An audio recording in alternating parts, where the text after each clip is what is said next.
遥か太古よりありし地フォドラ。天上より女神の見守ると言われるその地には、かつて多くの血が流れた暗黒の時代があった。あまたの戦乱とともに時は流れ、やがてフォドラの大地は均衡し合う3つの大国により三分されることとなる。その中央にはフォドラの信仰と秩序の要たるセイロス聖教会の総本山ガルグマク大修道院があった。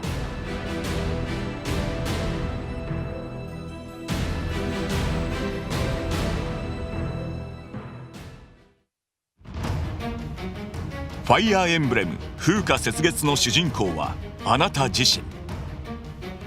とあるきっかけでその能力を見出されたあなたは、大修道院に併設された士官学校に教師として招かれることになります。士官学校には三国の未来を担う若者が集う3つの学級が存在します。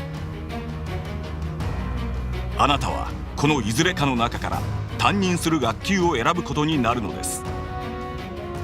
それぞれの級長は三国の次世代の指導者です。アドラステア帝国の次期皇帝であるエーデルガルトが級長のアドラー・クラッセ、ファーガス神聖王国の王子ディミトリが級長を務めるルーベン・クラッセ、そしてレスター諸侯同盟出身のクロードが級長のヒルシュ・クラッセ。級長以外にも個性豊かな顔ぶれの生徒たち。あなたはどの学級を選びますか？腕が立たないわけないだろう。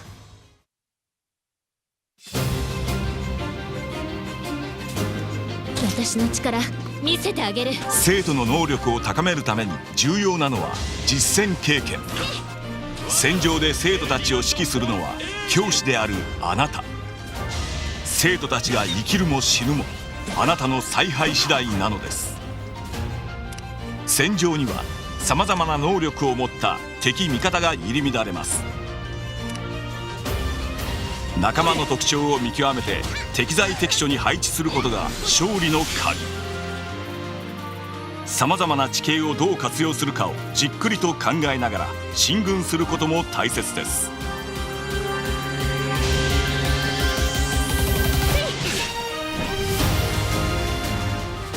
武器ごとの必殺技戦技。大きく武器の耐久値を消費する代わりに大ダメージを与えることができます。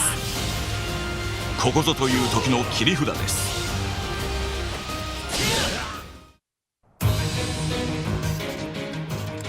仲間たちは歩兵隊や騎兵隊、魔法隊などの騎士団を率いることができます。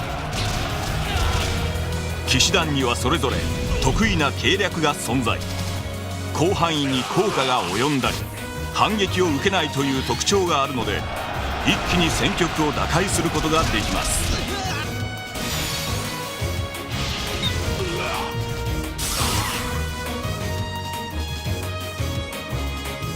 攻撃の時に近くに仲間がいると連携が発動。戦況を有利にするには仲間との位置関係も意識しながら進軍することが大切です。連携は計略を使う際にも有効です。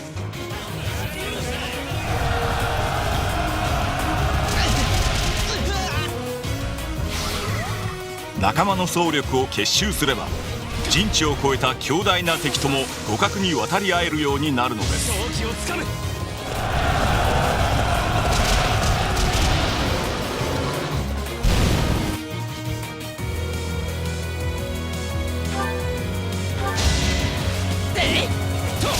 思わぬ結果になった時は天国の白道を使うことで一手単位で時間を巻き戻しやり直すことができます。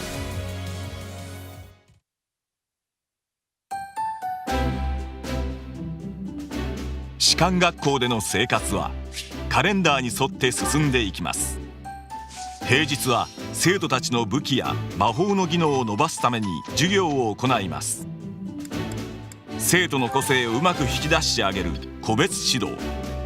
2人1組の生徒に課題を与えるグループ課題。これらの教育を経て生徒たちの技能が上がれば新たな戦技や魔法などを覚えていきます。週末は自由行動日。実戦へ出撃したり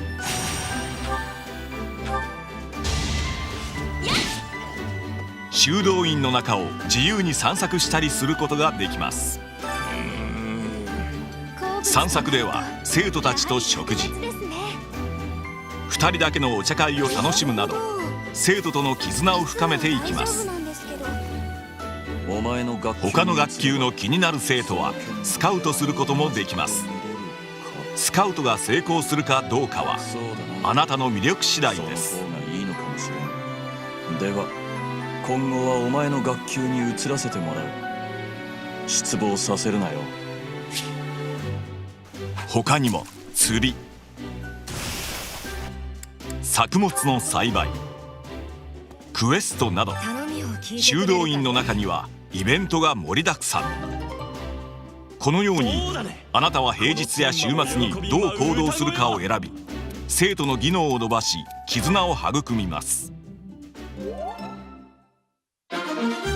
毎月の終わりには士官学校から課される課題出撃が待ち受けます。この戦いを乗り越え生徒たちはさらに成長していくのです。戦闘準備にかかれ。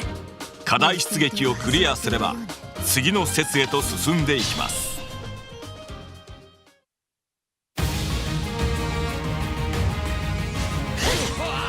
戦場での実戦と士官学校での学びを通じて技能レベルが上がるとより上級の兵士を目指して資格試験に挑戦しクラスチェンジをすることができます。生徒たちの個性はさまざまな兵種につくことによって花開きます。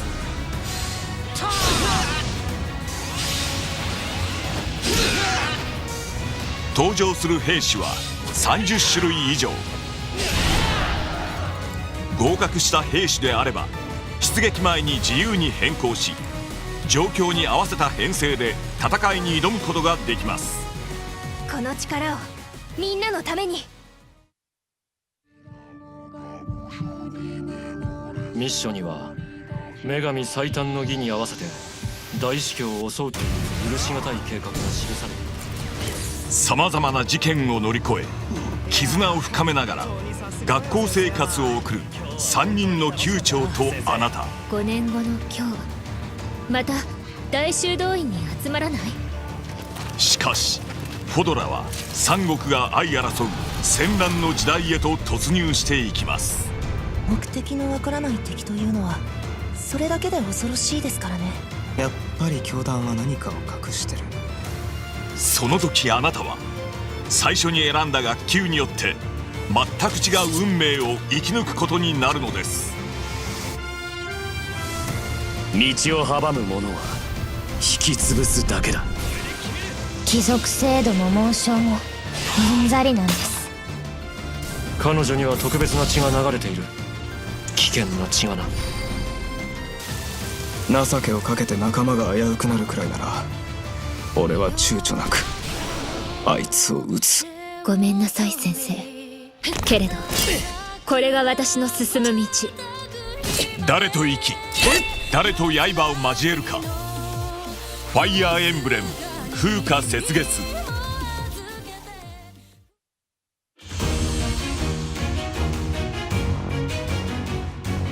追加のサイドストーリーや追加クエストなどソフト発売日から順次配信される追加コンテンツが楽しめるファイヤーエンブレム風化雪月エキスパンションパスも発売します。